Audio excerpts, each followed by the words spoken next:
ሰላም ጤና ይስጥልኝ ክቡራትና ክቡራን ተመልካቾች፣ ይህ የአሚኮ አዲስ አበባ ስቱዲዮ ነው። የሰዓቱን ዘገባዎች አንዷለም መናን ወደ እናንተ አደርሳለሁ።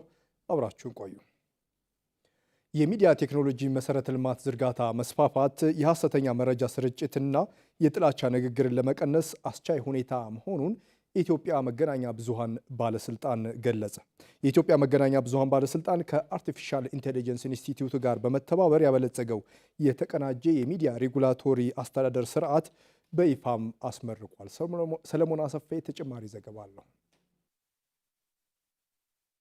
ኢትዮጵያን ወደሚመጥናት የእድገት ከፍታ ለማድረስ በሚደረገው ጉዞ መገናኛ ብዙሃን የድህረ እውነት ዘመን የሚጠይቀውን አስተዋይነትና ስክነት በመላበስ በዘርፉ የተሻለ አስተዋጽኦ እያደረጉ ይገኛሉ።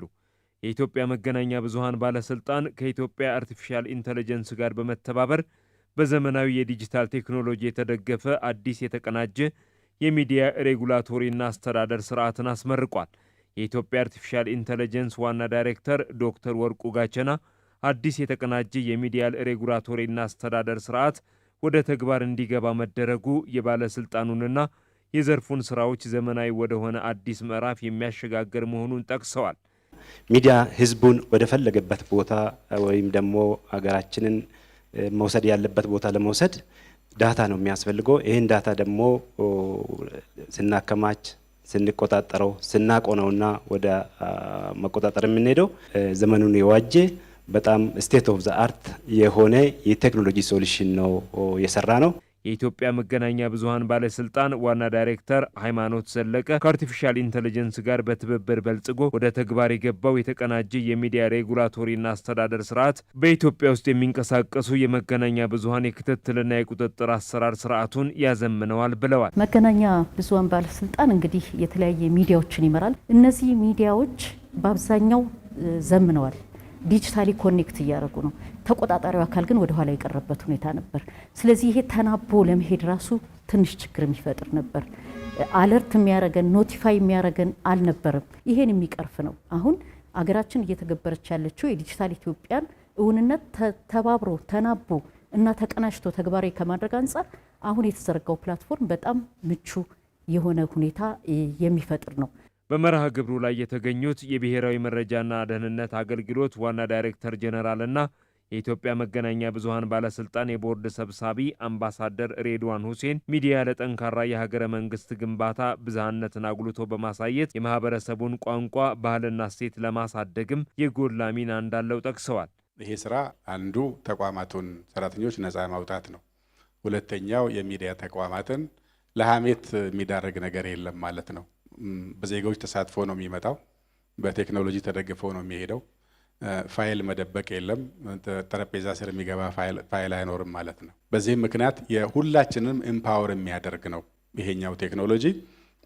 አገራችን በዚህ መንገድ ይሄ ተቋም አሁን የጀመረው መቋደስ ነው የሚሆነው። ግን በሌሎቹንም ተቋሞቻችን በፍትህ ስርዓቱም፣ በገቢ ስርዓቱም፣ በፖሊስና ትራፊኩም በሌላውም መንገድ እንደዚህ አይነት ቴክኖሎጂዎች እየመጡ በሄዱ ቁጥር ዜጎች ኤምፓወርድ ይሆናሉ፣ ጉልበት ያገኛሉ፣ አቅም ያገኛሉ። መንግስት የተሳለጠ አገልግሎት ይሰጣል። በዜጎችና በመንግስት መካከል መተማመን ይኖራል። ጊዜ እንቆጥባለን፣ ቅሬታ እንቀንሳለን። አገር ለማሳደግ የሚያስችል የተሟላ መግባባት ለመፍጠር እድል ይሰጣልና በአንድ በኩል ለሚፈጠሩ ቅሬታዎች ቅሬታ ያለው አካል ተገቢውን ቅሬታ ማቅረብ፣ ትክክል ካልሆነም በምክንያት በማስረጃ ተደግፎ ለመከራከር ይቻላል ማለት ነው። ብያለው ወስኛለው የሚባል ነገር አይኖርም። ማስረጃው ትክክል ካልሆነ አስተካክሎ ማረም የሚቻልበት እድል ይሰጣል። ሚዲያው ዘመኑን በዋጀ ቴክኖሎጂ መደራጀቱና በቴክኖሎጂ ተደግፎ መመራቱ የሰራተኛን ስራ በማቃለል ታማኝነት ያለው የተቀላጠፈ የሚዲያ ስርዓትን ለማስቀጠል የጎላ ሚና እንዳለውም በመድረኩ ተመላክቷል። የደብረ ብርሃን ከተማ አስተዳደር በበጀት ዓመቱ ለ13000 ዜጎች የስራ ዕድል መፍጠሩ ተገለጸ። የግብርና ግብዓት ስርጭትና የሰላም ማስከበር ስራዎችን እየሰራ መሆኑን የገለጸው ደግሞ የሰሜን ሸዋ ዞን አስተዳደር ነው። የሁለቱ አስተዳደሮች በጋራ በመሆንም የ9 ወር አፈጻጸም ገምግመዋል። ለዓለም ላይ ኮን ተጨማሪ ዘገባ አዘጋጅተዋል። የደብረ ብርሃን ከተማና የሰሜን ሸዋ ዞን አስተዳደሮች በጋራ የ9 ወር የስራ አፈጻጸማቸውን ገምግመዋል። በደብረ ብርሃን ከተማ አስተዳደር በበጀት ዓመቱ ከሰላም ስራው ጎን ለጎን በተሰሩ የኢኮኖሚ ማህበራዊና ፖለቲካዊ ተግባራት በርካታ ለውጦች ስለመምጣታቸው የደብረ ብርሃን ከተማ ተቀዳሚ ምክትል ከንቲባ አቶ በድሉ ብሸት ተናግረዋል። ኢኮኖሚ ዘርፎች አንዱ የስራ ዕድል ፈጠራ ነው። እንግዲህ በ9 ወሩ ወደ 19000 ዜጎችን የስራ ዕድል እንፈጥራለን ብለን ከ13000 በላይ ዜጎች የስራ ዕድል የተፈጠረበት ሁኔታ ነው ያለው። ሌላው የኢኒሼቲቭ ስራዎችና የመሰረተ ልማት ስራዎች ናቸው። በዛ ዓመት እንግዲህ የጀመርናቸው የኮሪደር ልማት፣ የሞሰብ አንድ ማዕከል አገልግሎት፣ ሌሎችም የኢኒሼቲቭ ስራዎች በእቅዳቸው መሰረት እየተሰሩና እየተከናወኑ ያሉበት ሁኔታዎች ናቸው ያሉት። የመሰረተ ልማት በተለይ ማህበረሰቡን ያሳተፈ ስራ እንደ ስኬት የምንወስደው ነው። ከ56 ኪሎ ሜትር በላይ በማህበረሰብ ተሳትፎ የጠጠር መንገድ፣ የውስጥ ለውስጥ መንገድ የተሰሩበት ሁኔታዎች ናቸው ያሉት። የሰሜን ሸዋ ዞን ዋና አስተዳዳሪ አቶ መካሽ አለማየሁ ምርታማነትን ለማሳደግ የግብርና ግብዓት ስርጭትና የሰላም ማስከበር ስራው ላይ በትኩረት ሲሰራ እንደነበር ገልጸዋል። በተለይ ደግሞ መጪው ክረምት እንደመሆኑ መጠን በክረምት ወራት የሚሰሩ ተግባራትን የመለየትና የማቀድ በዚህ ላይ የተመሰረተ የህዝብ ተጠቃሚነት የማረጋገጥ ስራ እንስራ ብለን የቀጣይ አቅጣጫ አስቀምጠናል። በተለይ የአርሶ አደሩን ምርታማነት የሚያሻሽሉ ግብዓቶችን ወደ አርሶ አደሩ የማድረስ፣ ማዳበሪያ የማጓጓዝ፣ የእርሻ ስራውን የሚያቀላጥፉ ቴክኖሎጂዎችን ወደ አርሶ አደሩ የማድረስ የቀጣይ ቁልፍ ተግባራችን አድርገን አቅጣጫ አስቀምጠንበታል። በቀጣይ ወር ለሚካሄደው 7ኛው ጠቅላላ ምርጫ ነጻ፣ ፍትሐዊና አሳታፊ ሆኖ እንዲጠናቀቅ ሲሰራ እንደነበር የተገለጸ ሲሆን በቀሪ ጊዜያትም የተግባር ተጠናክሮ ይቀጥላል ነው ያሉት። ከሁሉም በላይ ደግሞ ሰላምን አስቀድሞ የመገምገም ዘላቂ ሰላምን የማረጋገጥ እስካሁን የሰራናቸው ስራዎች አሉ። ከተማን የአካባቢን ሰላም በማረጋገጥ ረገድ አበረታች ውጤቶች ተገኝተዋል።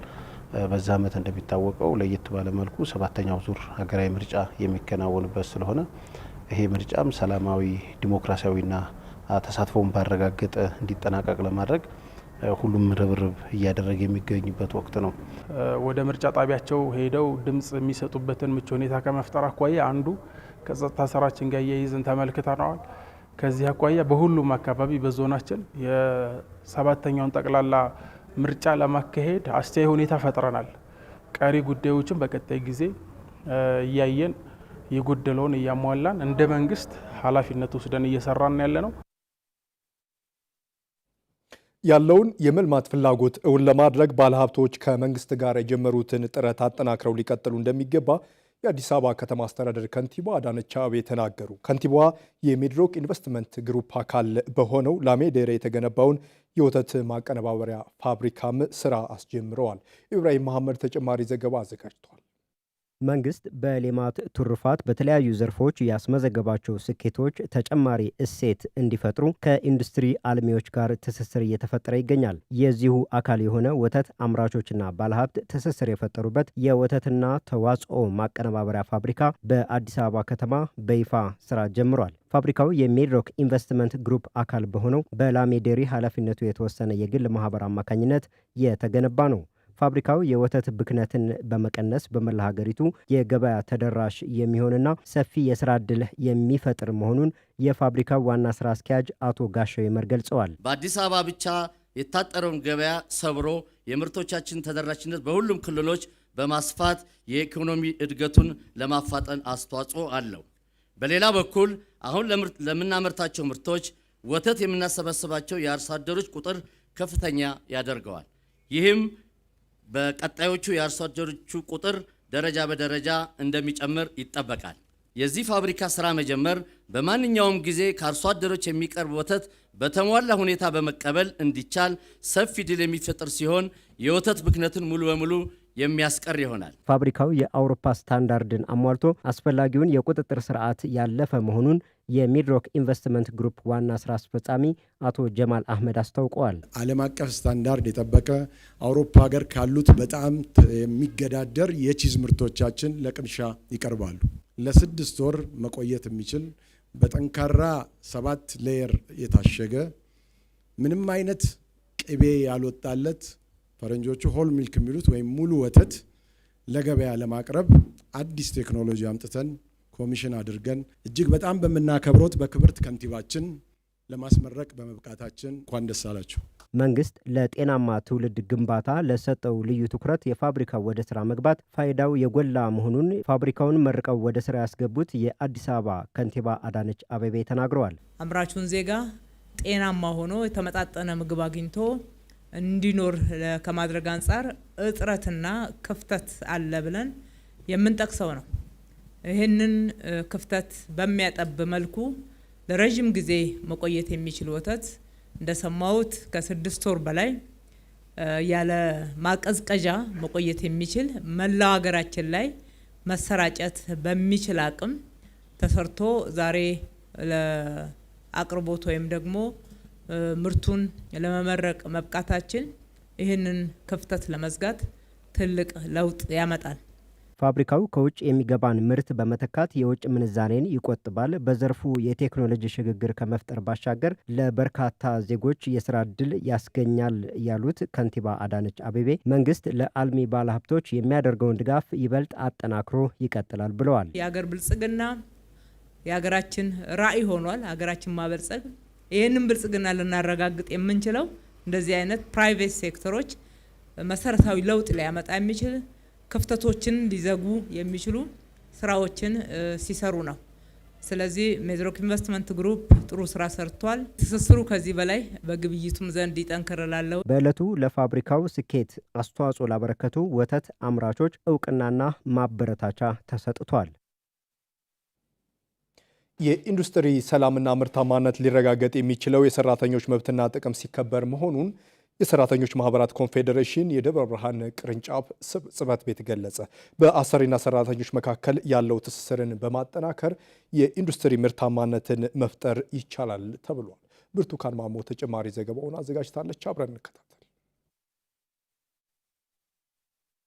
የሰራተኞችን ጥቅምና መብት በማክበር የህብረት ስምምነትን በመፍጠር የሰራተኞችን አምራችነት መጨመር ያስችላል። ይህ የጋራ መተማመን በሰራተኞችና አሰሪዎች መካከል የሚኖረውን ግንኙነት በማጠናከር ለኢንዱስትሪው ሰላም አበርክቶ የጎላ ነው። ዓለም አቀፉ የሰራተኞች ቀን ዋና ዓላማውም ሰራተኞች ደህንነቱ በተጠበቀ ቦታ መብታቸውና ጥቅማቸው ተከብሮ እንዲሰሩ ማድረግ ነው። ያነጋገርናቸው ሰራተኞችም ይህንን ብለውናል። የሰራተኛ ጥቅም ሲከበር ምርታማነቱም ይጨምራል፣ ፋብሪካውም እድገት ያገኛል፣ ሰራተኛውም መብቱ ይጠበቅለታል። ሰራተኞች ጥቅማቸው መከበሩ ድርጅቶች ላይ የሚሰጠው ከምንም በላይ ጥቅም ነው። ምንም ጥያቄ የለው። ሰራተኛው የተሻለ የስራ ቦታ ያለ ሰራተኛ የተሻለ ስራ ይሰራል። ስለ ደህንነቱ የማይጨነቅ ሰራተኛ፣ ምን ይመጣብኛል ብሎ የማያስብ ሰራተኛ፣ ስራውን የሚሰራ ሰራተኛ የድርጅቱን ትርፋማነት በደንብ ይጨምራል። ሰራተኛው ስራውን ወዶት እንዲሰራ የምጠይቀው አካል አለኝ፣ የሚቆምልኝ አካል አለ ብሎ ስለሚል የሰራተኛ ማህበር መቋቋሙ እጅግ በጣም ወሳኝ ነው። ስለዚህ ሰላማዊ የሆነ ኢንዱስትሪ ተፈጥሯል። ሰራተኞች ተደራጅተው ጥቅማቸውንና መብታቸውን ለማስከበር በሚንቀሳቀሱበት ወቅት አሰሪዎች ተጽዕኖ በማድረስ የሰራተኞች መብትን ፊት ለፊት ቆመው የሚጠይቁትን በተለያዩ መንገዶች በማሸማቀቅ እንዳይደራጁ ጫና ያደርሳሉ። ሰራተኞች ጥቅማቸው ሲከበር ግን ለኢንዱስትሪው ምርታማነት አስተዋጽኦቸው የጎላ ነው ያሉን በኢትዮጵያ ሰራተኞች ማህበራት ኮንፌዴሬሽን ኢሰማኮ የአማራ ክልል ደብረ ብርሃን ቅርንጫፍ ጽሕፈት ቤት ኃላፊ አይተንፍሱ ጸጋው ናቸው። ሰራተኞች መብታቸው እንዲጠበቅና በማህበር ተደራጅተው እንዲደራደሩ ከማድረግ አኳያ ውስንነት አለ ብለን እናስባለን። ባለማወቅም በማወቅም የሚያጠፉ አሰሪዎች አሉ።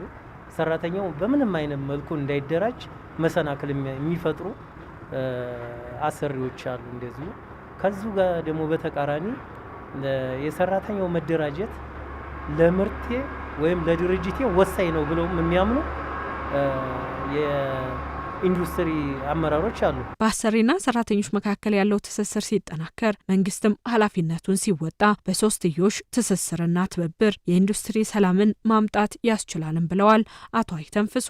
የሰራተኛው መብት መጠበቅ፣ የሰራተኛው መደራጀት ለሰራተኛው ብቻ ሳይሆን ለአሰሪው ወሳኝ ሚና ስላለው ይሄን አምነው እንዲቀበሉና ተግባራዊ እንዲያደርጉ ሰራተኞች መብት መከበር ለኢንዱስትሪ ሰላምና ምርታማነት ወሳኝ ሚና አለው። ሰራተኛው መብቱ ከተከበረለት የኢንዱስትሪው ወይም የባለሀብቶቹ ወይም የምርቱ እድገት እየተሻሻለ የሚሄድበት፣ ሰራተኛው መብቱ ከተከበረለት ምንም የሚፈልገው ነገር ስለሌለ፣ ስለዚህ መብቱ ከተከበረለት ምርቱን ያሳድጋል። ቀጥለናል ተመልካቾች። ሰራተኞች መብታቸውን ለማስከበር በሰራተኞች ማህበራት መታቀፍ እንዳለባቸው የኢትዮጵያ ሰራተኞች ማህበራት ኮንፌዴሬሽን አስታወቀ። በስራ ወቅት ማንኛውም የመብት ጥሰት ቢገጥማቸው ጉዳዩን ፍርድ ቤት ድረስ በመውሰድ መብታቸውን ማስከበር እንደሚችሉም ተመላክቷል። ሰላማዊት ነጋ ተጨማሪ ዘገባውን አዘጋጅታለች። መነሻውን በ19ኛው ክፍለ ዘመን በአሜሪካ ቺካጎ ከተማ ሰራተኞች የስራ ሰዓት እንዲቀነስላቸው ባደረጉት ትግል ላይ ያደረገው ሜይዴይ ወይም ዓለም አቀፍ የሰራተኞች ቀን በየዓመቱ ሚያዝያ 23 ወይም በፈረንጆች ሜይ 1 የሚከበር ታሪካዊ ዕለት ነው። ቀኑ ኢትዮጵያን ጨምሮ በሌሎች የዓለም ሀገራት ይከበራል። ሰራተኞች ከአሰሪዎቻቸው ጋር ስለ ደመወዝ፣ ስለ ስራ ሰዓትና ጥቅማ ጥቅም እንዲደራደሩ ድጋፍ የማድረግ ያለአግባብ ከስራ ሲሰናበት ወይም መብታቸው ሲጣስ የህግ ምክርና ውክልና የመስጠት እንዲሁም በአገሪቱ የሰራተኛ አዋጅ ላይ የሰራተኞችን ድምጽ በማሰማትና ግፊት የማድረግ ሚና ያለው የኢትዮጵያ ሰራተኞች ማህበራት ኮንፌዴሬሽን የሰራተኞች መብትና ጥቅም ለማስከበር በተለያዩ ጉዳዮች ላይ እየሰራ መሆኑን ይገልጻል። በዝውውር ጉዳይ ላይ፣ በደሞዝ ጭማሪ ጉዳይ ላይ፣ በአመት ረፍት ማንኛውም ጉዳይ ላይ አንደኛ በድርድር እንዲፈታ ማድረግ ነው። በድርድር ካልፈታ ፍርድ ቤት ሄዶ ውሳኔ እንዲያገኝ ማድረግ ነው። ለምሳሌ ባለፉት 6 ወራት ቅርንጫፍ ጽህፈት ቤቶቻችንን ጨምሮ 13 ቅርንጫፍ ጽህፈት ቤቶች አሉን። 471 የኢንዱስትሪ ግጭቶች ተፈጥረዋል። እኛ ጋር የደረሰው ማለት ነው። ይሄ በማህበራቱ ዘንድ እነሱ ይዞ ከሚፈቱት ውጪ ማለት ነው። በ2600 አካባቢ በላይ ተቋማት የኛ አባል ናቸው፣ ማህበር አላቸው። እነሱ የሚይዙት እንዳለ ሆኖ ከነሱ አቅም በላይ የሆነ 471 የኢንዱስትሪ ግጭቶችን ይዘናል። እነዚህን 95%ቱን በድርድር ነው የፈታ ነው። ሰራተኞች መብታቸውን ለማስከበር በሰራተኞች ማህበራት መታቀፍ ይኖርባቸዋል የሚለው ኮንፌዴሬሽኑ በስራ ገበታቸው ላይ የሚገጥማቸውን የደህንነት ችግሮች ለመቅረፍ ከስራና ክህሎት ሚኒስቴር ጋር እንደሚሰራ የኢትዮጵያ ሰራተኞች ማህበራት ኮንፌዴሬሽን ፕሬዝዳንት አቶ ካሳሁን ፎሎ ተናግረዋል። እኛ የሙያ ደህንነትና ጤንነታቸው እንዲጠበቅ ቁጥጥርም እንዲደረግ ግንዛቤን ፈጠራ የምናደርገው በተደራጁት ውስጥ ብቻ ናቸው። የስራ ቦታ ደህንነት ቁጥጥርን በተመለከተ የመንግስት ኃላፊነት ነው። ማለትም የስራና ክህሎት ሚኒስቴር በየክልሉ ያሉት ቢሮዎች ኃላፊነትና ስልጣን ነው። ያን መቆጣጠር፣ እርምጃ መውሰድ። እኛ ግን ግንዛቤ መስጠት ላይ ነው የምንሰራው። ለሰራተኛውም ከአሰሪው ጋር የምንጠራለን፣ ለኮሚቴዎችም ጭምር ግንዛቤ መስጠት ስራዎችን እንሰራለን። ሰራተኞች በተለይም ሴቶች በስራ ቦታቸው የሚደርስባቸውን ጥቃትና ትንኮሳ ለመከላከል የህግ ማዕቀፍ መሻሻል እንዳለበትና ይህን ለማድረግም እየተሰራ መሆኑን ገልጸዋል። አንዱ ያስቸገረን ከተወሳሰቡብን ችግሮች አንዱ በስራ ቦታ የሚደርሱት ትንኮሳና ጥቃት ነው። ይህን ለመከላከል አዋጁ ግልጽ ነው። ነገር ግን ተፈጽሞብኛል ብላ አንድ ሴት ስታመለክት በምንድን ነው የምታስረዳው ብል አልተቀመጠለት። በሁለት ሰዎች መካከል የሚፈጸም ነው። ይህም በማስረጃ ለማስረዳት ወይም ደግሞ ለማሳመን ፍርድ ቤቱን ማስረጃ ያስፈልጋል። እንዲያን ነገር ከይዞችም እኛ ጋር መጥተው ወደ ፍርድ ቤት ለመውሰድ የተቸገርንባቸው ሁኔታዎች አሉ። ስለዚህ ግንዛቤ መስጠቱ እንዳለ ግንዛቤ እንሰጣለን። ለአሰሪዎችም ለሰራተኞችም ግንዛቤ እንሰጣለን። የማስረጃ ጉዳይ ህጉን መታየት አለበት። እንደገና ማን ነው የማስረዳት ኃላፊነት ያለበት የሚለው ነገር ሌላው ወገን የተጠቃው ወገን ሳይሆን ማስረዳት ያለበት ማስረጃ ማቅረብ የሚጠበቀው ያኛው ነው እንጂ አመልካቹ የደረሰበት እንደደረሰበት ሊወሰድለት ይገባል። የሰራተኞች ቀን በዘንድሮ ዓመት በዓለም አቀፍ ደረጃ ለ137ኛ ጊዜ በኢትዮጵያ ደግሞ ለ51ኛ ጊዜ የሰራተኛው መብት መከበር ለኢንዱስትሪ ሰላምና ለምርታማነት መሰረት ነው በሚል መሪ ሀሳብ ይከበራል። ተመልካቾች አሁን ደግሞ ወደ አጫጭር ዘገባዎቻችን እናልፋለን። መሰረት መግጫ ትነግረናለች። አብረን እንከታተል።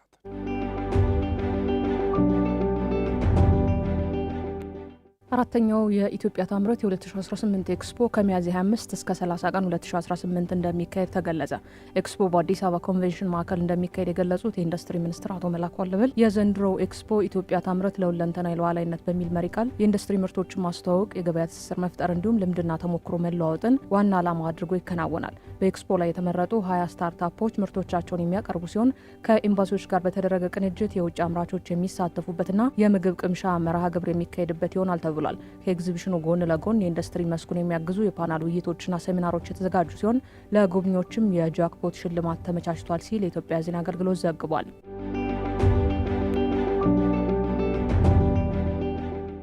ዓለም አቀፉ የሰራተኞች ቀን ሜይዴይ በዓለም አቀፍ ደረጃ ለ137ኛ ጊዜ በኢትዮጵያ ደግሞ ለ51ኛ ጊዜ ኢንዱስትሪ ሰላም ለምርታማነት መሰረት ነው በሚል መሪ ቃል ተከበረ። በበዓሉ አከባበር ላይ የኢንዱስትሪ ሰላምን በዘላቂነት ለማስፈንና ሀገራዊ ምርታማነትን ለማሳደግ የሰራተኛው መሰረታዊ መብቶች መከበር እንዳለባቸው ተመላክቷል። የኢትዮጵያ ሰራተኞች መብት ዛሬ ላለበት ተቋማዊና ሕጋዊ እውቅና የደረሰው በብዙ መራር ትግሎችና ለኢንዱስትሪ ሰላም በተከፈለ ዋጋ መሆኑን የኢትዮጵያ ሰራተኛ ማህበራት ኮንፌዴሬሽን ፕሬዚደንት ካሳሁን ፎሎ ተናግረዋል። የስራና ክህሎት ሚኒስትር ዴኤታ አቶ ዳንኤል ተሪሳ በበኩላቸው መንግስት ሰራተኛው በፈጣን የቴክኖሎጂ ለውጥ ውስጥ ተወዳዳሪ እንዲሆን የሚያስችሉ የሪፎርም ስራዎችን እያከናወነ መሆኑን ገልጸዋል። ሰራተኛው ራሱን ከተለዋዋጭ የስራ ገበያ ጋር እንዲያላምድ የጠየቁት ሚኒስትር ዴኤታው መደበኛ ባልሆነው የስራ ዘርፍ ውስጥ የሚታዩ ችግሮችን ለመፍታትና የሙያ ደህንነትን ለማረጋገጥ ትኩረት ተሰጥቶ እየተሰራ መሆኑን ማረጋገጣቸውን የኢትዮጵያ ብሮድካስቲንግ ኮርፖሬሽን ዘግቧል።